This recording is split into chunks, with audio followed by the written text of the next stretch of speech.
Pogradeci bëhet këtë 16 gusht mikpritës i maratonës së notit Agron Ruvina, një aktivitet sportiv që sjell në liçenin e Ohrit notar nga Shqipëria, Kosova, Maqedonia e Veriut dhe Greqia. Gara zhvillohet në nder të rekordmenit kombëtar pogradecar Agron Ruvina, duke kthyer emrin dhe kontributin e tij në një motivim për brezat e rinj të notarëve. Maratona do të zhvillohet në 2 distanca, 200 metra dhe 1100 metra, ndërsa pjesëmarrësit do të garojnë në kategoritë fëmijë deri në 14 vjeç, notar profesionist dhe veteran. Qëllimi i kësaj maratone është disa herë që Bashkia Pogradec organizon një event të tillë në nder të notarit dhe rekordmenit Agron Ruvina.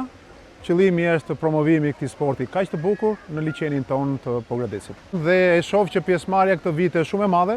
Ka njoftuar pjesëmarrje nga Italia, Greqia, Kosova merr pjesë për herë të parë si vjet, Maqedonia dhe të gjitha ekipet kombëtare të Shqipërisë.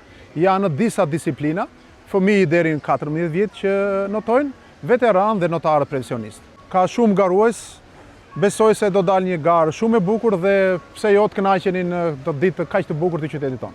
Masjat janë marrë të gjitha në mënyrë shembullore, është lajmëruar policia kufitare me mjetet e shpëtimit, spitali i qytetit me mjekët dhe të gjithë rrojtuesët dhe vrojtuesit e plazhet do jenë nesër të pranishëm këtu për mbarevajtjen e aktivitetit dhe kalimin sa më të mirë të këtij eventi. Aktiviteti nis në orën 9 në sheshin Odeon me regjistrimin dhe takimin e pjesëmarrësve. Në orën 11 nis gara për fëmijët deri në 14 vjeç dhe veteranët, ndërsa në 11:30 startojnë notarët profesionistë. Ceremonia e shpalljes së fituesve dhe ndarjes së çmimeve do të zhvillohet në orën 13. Maratona Agron Ruvina synon të promovojë sportin e notit, konkurrencën e ndershme dhe bashkëpunimin sportiv rajonal, duke e kthyer Pogradecin në një pikë takim për notar të moshave dhe niveleve të ndryshme.